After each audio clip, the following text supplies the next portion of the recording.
नमस्कार। आज हम साइंस की दुनिया की एक ऐसे मोड़ पर बात करेंगे जिसने सचमुच सब कुछ बदलकर रख दिया। नील्स बोर का एटॉमिक मॉडल। लेकिन इससे पहले जरा एक हैरान करने वाले सवाल से शुरू करते हैं। जिसको हमने क्वांटम फिजिक्स लर्निंग की इस श्रृंखला के पिछले और 7वें वीडियो में उठाया था। क्या हो अगर फिजिक्स के नियम ही ये कहें कि हमारे आसपास की हर चीज, अरे हम खुद भी, बस पलक झपकते ही खत्म हो जाने चाहिए। सुनने में अजीब लगता है ना? पर 20वीं सदी की शुरुआत में वैज्ञानिकों के सामने यही सबसे बड़ी पहेली थी। तो चलिए इस समस्या की जड़ तक चलते हैं। और ये समस्या पैदा हुई थी उस वक्त के सबसे ज्यादा माने जाने वाले एटॉमिक मॉडल से। यानी रदरफोर्ड का सोलर प्लैनेटरी मॉडल, जिसे आपने पिछले वीडियो में समझा था।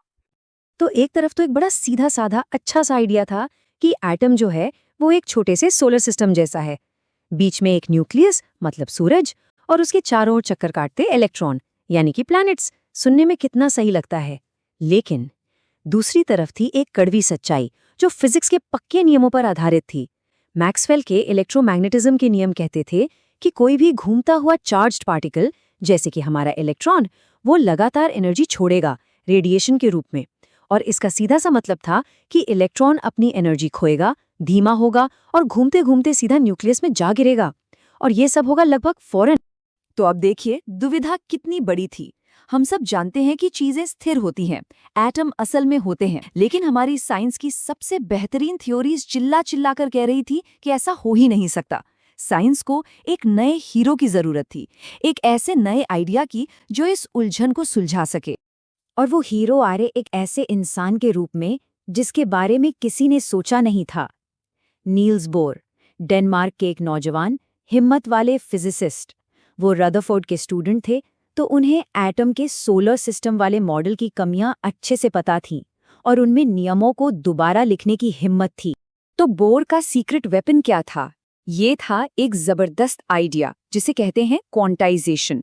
आपने पिछले अनेक वीडियो में ये जाना था कि मैक्स प्लैंक और एल्बर्ट आइंस्टाइन जैसे बड़े वैज्ञानिकों ने ये कॉन्सेप्ट दिया था। आइडिया ये था कि एनर्जी जो है वो पानी की धार की तरह लगातार नहीं बहती, बल्कि वो छोटे छोटे अलग अलग पैकेट्स में आती हैं जिन्हें क्वांटा कहते हैं।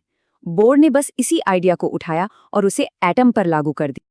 और उनका प्रस्ताव वाकई में क्रांतिकारी था। उन्होंने कहा, देखो, इलेक्ट्रॉन न्यूक्लियस के चारों ओर कहीं भी किसी भी दूरी पर नहीं घूम सकते, बल्कि सिर्फ कुछ खास फिक्स्ड ऑर्बिट्स ही होते हैं जहां वो रह सकते हैं। और जब तक वो इन खास ऑर्बिट्स में हैं, वो कोई एनर्जी नहीं छोड़ते और इसीलिए वो स्टेबल रहते हैं, गिरते नहीं। हाँ, वो एक ऑर्बिट से दूसरे में कूद सकते हैं, लेकिन उन दोनों के बीच की जगह में वो कभी नहीं पाए जा सकते। अब इस कॉन्सेप्ट को समझने के लिए ये एनालॉजी कमाल की है। सोचिए, पुरानी क्लासिकल फिजिक्स एक रैंप की तरह है। बाईं तरफ आप रैंप पर कहीं भी खड़े हो सकते हैं, हर लेवल मुमकिन है। लेकिन बोर का क्वांटम व्यू, वो दाईं तरफ एक सीढ़ी जैसा है। आप या तो पहले पायदान पर हो सकते हैं, या दूसरे पर, या तीसरे पर। आप दोनों के बीच में हवा में नहीं लटक सकते हैं ना। बस इलेक्ट्रॉन भी सिर्फ इन्हीं एनर्जी की सीढ़ियों पर ही टिक सकते हैं। और यहीं से आता है मशहूर क्वांटम लीप या क्वांटम छलांग का आइडिया। देखिए ये काम कैसे करता है। एक इलेक्ट्रॉन अपने घर वाले यानी सबसे कम एनर्जी वाले ऑर्बिट में आराम से है। अब जैसे ही एटम को बाहर से सही मात्रा में एनर्जी का एक क्वांटा मिलता है, इलेक्ट्रॉन फौरन बिना किसी देरी के एक ऊंचे एनर्जी वाले ऑर्बिट में कूद जाता है। फिर जब वो वापस अपनी जगह पर नीचे कूदता है, तो वो उतनी ही एनर्जी लाइट के एक छोटे से कण यानी फोटॉन के रूप में बाहर फेंक देता है। ये एक बहुत ही सिंपल आइडिया था, पर इसके नतीजे बहुत गहरे थे। तो इस एक हिम्मत भरे आइडिया ने आखिर एटम की उस नामुमकिन सी लगने वाली पहेली को कैसे सुलझाया और फिजिक्स की दुनिया को हमेशा के लिए कैसे बदल दिया। चलिए देखते हैं कि कैसे सारे टुकड़े अपनी अपनी जगह पर फिट बैठे। बोर के मॉडल का असर तो फौरन और बहुत गहरा हुआ। सबसे पहली बात, इसने एटम के स्टेबल होने की प्रॉब्लम को झट से सुलझा दिया, क्योंकि फिक्स्ड ऑर्बिट में कोई एनर्जी लॉस नहीं होता। दूसरी बात, इसने ये समझाया कि हर एलिमेंट लाइट का एक खास अपना फिंगरप्रिंट या स्पेक्ट्रम क्यों छोड़ता है। और सबसे जरूरी बात, सबसे सिंपल एटम यानी हाइड्रोजन के लिए बोर की थ्योरी से निकली कैलकुलेशन एक्सपेरिमेंट के डेटा से एकदम परफेक्ट मैच कर गई।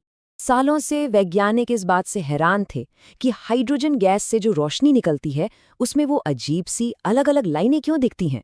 हाइड्रोजन एटम के सैंपल से निकलने वाली या अवशोषित होने वाली लाइट की खास वेवलेंथ्स को देखकर हम एटम में इलेक्ट्रॉनों की एनर्जी के बारे में कुछ पता लगाते हैं। सबसे पहले हम देखते हैं कि सिर्फ खास वेवलेंथ्स ही ट्रांजिशन से संबद्ध होती है। इसका मतलब है कि एनर्जी के अलग-अलग लेवल होते हैं जिनके बीच इलेक्ट्रॉन घूम रहा होता है। एक लेवल से दूसरे लेवल के बीच के ट्रांजिशन पर प्रकाश की ऊर्जा इन दो लेवल्स के बीच ऊर्जा के अंतर के बराबर होती है। अगर इलेक्ट्रॉन की ऊर्जा बढ़ रही है तो ये प्रकाशीय ऊर्जा के एब्जॉर्प्शन से होता है। अगर प्रकाश छोड़ा जा रहा है तो यह घटना इलेक्ट्रॉन की ऊर्जा में कमी होने से होती है। बोर के मॉडल ने आखिरकार इसका जवाब दे दिया। हर एक लाइन का मतलब था इलेक्ट्रॉन का दो फिक्स्ड ऑर्बिट्स के बीच एक खास क्वांटम जंप। ये एटम के फिंगरप्रिंट्स थे जो दुनिया को अपनी क्वांटम पहचान बता रहे थे।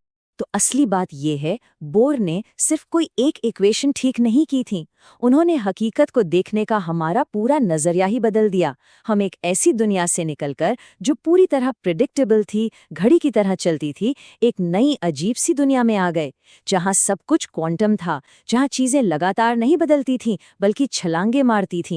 ये मॉडल वाकई में क्रांतिकारी था। हाँ, ये आखिरी जवाब नहीं था, लेकिन ये क्वांटम मैकेनिक्स की तरफ बढ़ाया गया एक बहुत ही जरूरी पहला कदम था। इसने हमें सिखाया कि पदार्थ के बारे में एक बिल्कुल नए तरीके से सोचना होगा। एटम अब कोई छोटा-मोटा सोलर सिस्टम नहीं था, वो एक क्वांटम सिस्टम था। और ये बात हमें एक बहुत ही गहरे सवाल पर लाकर छोड़ देती है। बोर के काम ने हमें दिखाया कि हमारी रोजमर्रा की दुनिया की सतह के ठीक नीचे एक ऐसी क्वांटम दुनिया है जो हमारी सारी समझ और सोच से परे है। और क्वांटम फिजिक्स की ऐसी रहस्यपूर्ण दुनिया के बारे में हम आने वाले वीडियोस में और अधिक समझेंगे। हमारे साथ जुड़ने के लिए शुक्रिया। वीडियो देखने के लिए बहुत धन्यवाद।